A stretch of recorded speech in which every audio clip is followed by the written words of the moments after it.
Welcome back to session 4 of our series. Today we'll be dealing with the law of discipline. And allow me to read for you a passage from Proverbs chapter 6, verses 6 to 11. The wise man said, "Go to the ant, you sluggard, consider his ways and be wise. It has no commander, no overseer or ruler, but yet it stores his provisions in summer and gathers his food at harvest. How long will you lie there, you sluggard? When will you get up from your sleep? A little sleep, a little slumber, a little folding of the hands to rest, and poverty will come on you like a thief, and scarcity like an armed man." King Frederick of Prussia was once walking the streets of old Germany when he saw an old man sitting by the side of the road. So Prussia walked over to the old man and started a conversation. And Frederick asked him, "Who are you? What do you do?" And the old man replied, "Oh, I'm a king." And Frederick laughed, and then he said, "You, a king? Over what kingdom do you reign?" And the old man replied without hesitation, "I reign over myself." Now, to be able to reign over ourselves is what self-discipline is all about. In fact, if we can reign over ourselves, then we are truly kings. It is self-discipline that enables you to win the first battle of the day, which is just to get ourselves out of bed, right? We call it mind over mattress. Now, interestingly, the Greek word for self-discipline literally means to grip or to take a hold of. It means a disciplined person is one who is willing to get a grip on his own life and then take control of those areas that will bring them either success or failure. A disciplined person, therefore, is one who does what needs to be done when it needs to be done. The tenacity to pull ourselves by the belt, the ability to do the things that we need to do and not just the things that we like to do, is what self-discipline is all about. Alexander Patterson once said, "Make us masters of ourselves that we may be servants of others." Now here's a key verse on discipline. 2 Timothy 1 verse 7 in the NASV read like this: "For God has not given us a spirit of timidity, but of power and love and discipline." Now, discipline is an inside job, and God has given all of us a spirit of discipline, and we must believe it, and then we can live it. Now, the question is this: do you know what creature has the largest brain in proportion to its size? The answer is actually the ant. And no wonder the Bible exhorts us, therefore, to learn from the ant in Proverbs chapter 6, verse 6 to 11 that I've read for you. So, question, what can we learn from the ant? Here are some key lessons. Number one is this: discipline is what turns resolutions into results. How many of you here have goals and resolution for your life? How many of you have actually written them down? Because we have found that those who have written down their goals have a higher possibility of achieving them. Well-written goals are important because they give us a sense of direction, they give us a sense of purpose. But what turns desires and goals into reality? Now, what is it that turns an architect's blueprint into a building or an artist's inspiration into a masterpiece? The answer is this: disciplined actions. It takes sustained diligence and deliberate actions to actually turn resolutions into results. It is not our desire but our diligence that actually converts resolutions into reality. It is not our wishing, but it is our working at it. It is not dreaming, but it is doing that actually brings about real change. The bridge between potential and performance is disciplined actions. The ant understands this principle very well. The ant is synonymous with diligence, is synonymous with discipline. The ant knows instinctively that if it wants to have food to last the winter, then it cannot just wish, it must work. It must work hard all summer to gather food for winter. The ant must act now or regret later. We must be hungry, not just to learn, but also to change. So inspiration itself is insufficient. Aspiration alone is not enough. We also need perspiration, hard work, disciplined action. Now, those who succeed in life are not just dreamers, but they are doers. Here's number 2. Discipline is long-term and not short-term. Now, how much food do you think an ant can carry? Actually, you all know it's not too much. Now, although an ant can carry 20 times its own body weight, it still does not amount to much.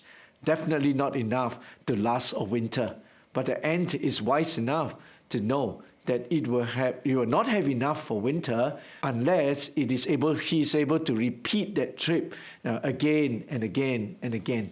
And the truth is that most of us have dreams and visions. We all want to see breakthroughs in our life. We all desire to succeed and to make our lives better. Now, we have all written down our goals and maybe even started working on them, but we do not have staying power sometimes to see it through because results takes time. Do you know how many people wanted to kick their habit of smoking, for example, and then gave up the next day because it just got too difficult? In fact, they felt worse instead of feeling better. But if they had persevered on, they would have reaped the long-term benefits of discipline.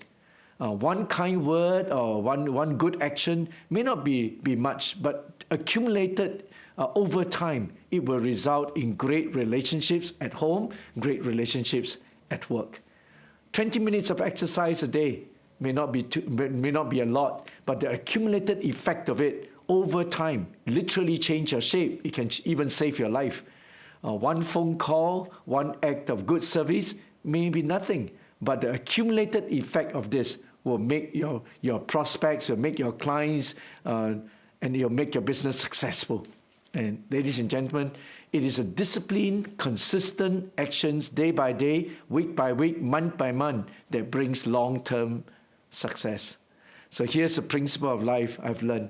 Life accumulates. Life is not neutral. You're either accumulating success or you're accumulating failure. But one thing is unchanging. Life accumulates. Here's number 3. Discipline is to pay now and then we can play later. Life is either play now and pay later, or you're going to have to pay now and then you play later. So if you avoid the pain of working hard now, you will ultimately pay the price of regret. If you avoid the pain of giving time now to build the relationships that God has given us, then you will have to pay the price of broken marriages and neglected friendships later on. If we avoid the pain of exercise now, then we're gonna have to pay the price of bad health later on. If we avoid the pain of disciplining our children today, then we may end up having to pay the price of having delinquent children later on. You will look back in life one day, and we all either have to say, I wish I had, or we will say, I'm glad that I did. A disciplined life is really what we need to shoot for. Here's number 4. Discipline is better done together. One characteristic of an ant is that it exists in community, and they perform their function only when they are in a colony. Now, if you take an ant out of its colony, it will be lost and disoriented. If you somehow the ant finds its way back to the colony, then life will go on. Outside of the colony, the ant cannot continue its disciplined action. This is an important lesson for all of us. Discipline is better achieved when we are in a loving and supportive community. And that's why we need to be in connect groups. See, man is also made for community, and we perform when we are doing it together.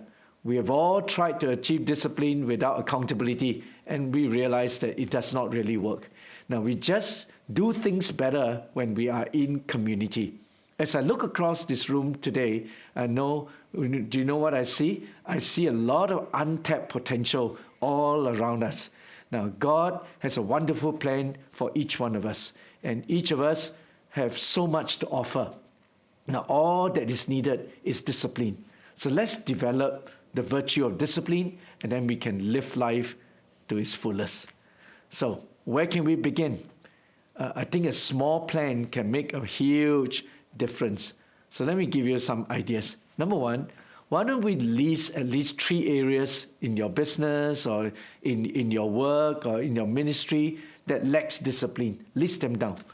areas that we need to grow in. Number 2, place them in order of priorities in terms of how we want to tackle them. Then number 3, take them on one at a time. Line up your problems in a single file and then tackle them one at a time. Number 4, secure the resources that we need, such as books, CDs, podcasts, things that can give us instruction and motivation to conquer each area. For example, you can turn your car into a university and listen to helpful materials as we drive. Number 5, ask people around you to help you so that we can provide accountability. Number 6, spend 15 minutes each morning getting focused in order to get control of that area of your life. Number 7, do a 5 minutes checkup on yourself midday every day. So how are we doing in those areas? Number 8, take a 5 minutes checkup in the evening also to review your progress. Number 9, you allow 40 to 60 days to work on those areas before you go to the next one. And lastly, celebrate with the one who holds you accountable as you begin to improve. Remember, success is the ability to forgo what you want now for what you want eventually. This is what the law of discipline is all about.